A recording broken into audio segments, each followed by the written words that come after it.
Buenas noches amigos y colegas que venimos cursando el itinerario en innovación formativa. Les he preparado este pequeño video tutorial sobre un curso que desarrollamos en la universidad donde dictamos, adicionalmente a nuestras labores en la administración tributaria.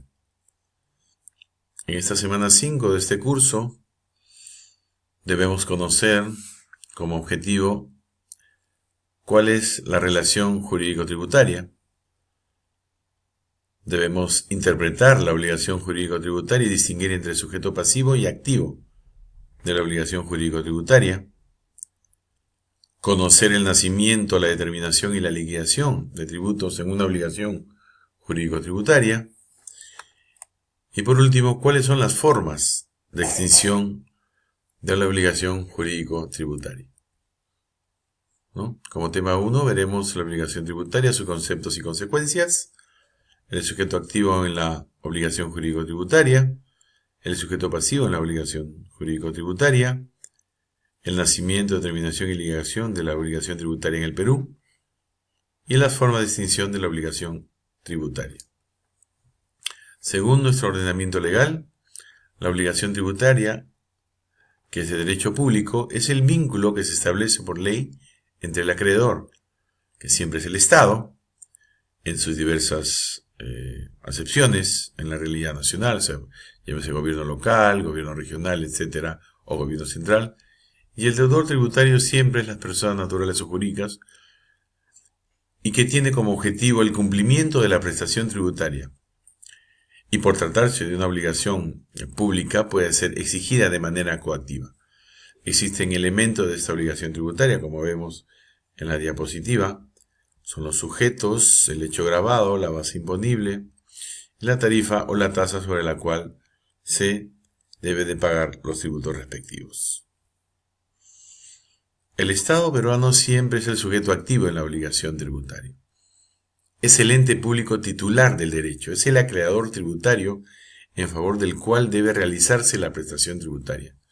Y como ya hemos manifestado en nuestro país, el gobierno central, los gobiernos regionales y los gobiernos locales son acreedores de la obligación tributaria, así como las entidades de derecho público con personería jurídica propia, como es la SUNAT, cuando la ley les asigne esa calidad expresamente.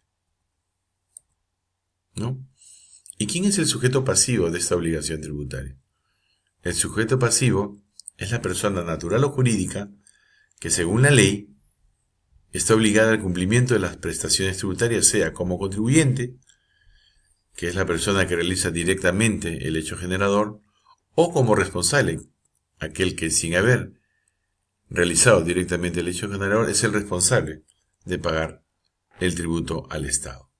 En esta diapositiva podemos observar las características e interrelación entre sujeto activo, sujeto pasivo, contribuyente y o responsable.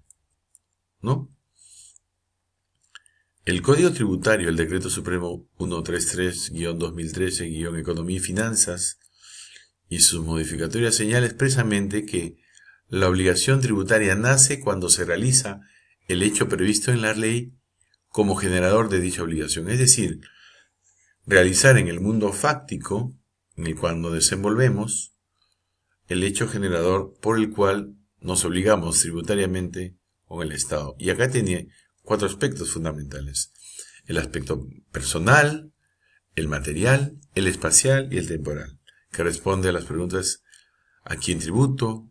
¿Qué grabo? ¿Dónde grabo? ¿Y en qué espacio de tiempo debo grabar ese tributo o esa hipótesis de incidencia? En el plano abstracto vemos el plano concreto o fenómeno y el nacimiento correspondiente de la obligación tributaria. En nuestro Perú se puede determinar de 2 maneras esta obligación tributaria. El propio contribuyente o responsable puede determinar la liquidación de sus tributos, verifica la realización del hecho generador, señala la base imponible y la cuantía del tributo. Es decir, la normativa de manera operativa lo permite. Pero también el Estado, la Administración Tributaria, la SUNAT, puede verificar la realización del hecho generador de la obligación tributaria identifica plenamente al deudor y señala la base imponible y la cuantía del tributo, básicamente en temas de fiscalización y o auditoría, ¿no? Un tema muy importante es la forma de extinción de la obligación tributaria. El artículo 27 del texto único ordenado del Código Tributario establece taxativamente las formas por las cuales se extingue la obligación tributaria. La primera extingue por excelencia la obligación tributaria, que es el pago. Una vez efectuado el pago de la obligación tributaria, esta se extingue. Pero hay otras formas: la compensación, la condonación, la consolidación, la resolución de la administración tributaria sobre deudas de cobranza dudosa o onerosa, y otras que se establecen por leyes especiales. Bueno, hemos presentado para este video tutorial esta pequeña presentación. Espero que les haya gustado, ¿no? Y siempre finalizamos con unas preguntas, ¿no? ¿Qué se entiende por obligación tributaria y cuáles son sus características? ¿Cuándo nace la obligación tributaria? Y mencionar un ejemplo, ¿no? Y culminamos siempre con un resumen, ¿no? Que la obligación tributaria es el vínculo que se establece por ley entre el acreedor y el Estado, ¿no? Y el deudor tributario, y cuyo objetivo es el cumplimiento de la prestación tributaria. Y la obligación tributaria nace cuando se realiza el hecho previsto en la ley como generador de dicha obligación. Bueno, muchas gracias, saludos y cuídense mucho. Ya nos estaremos viendo.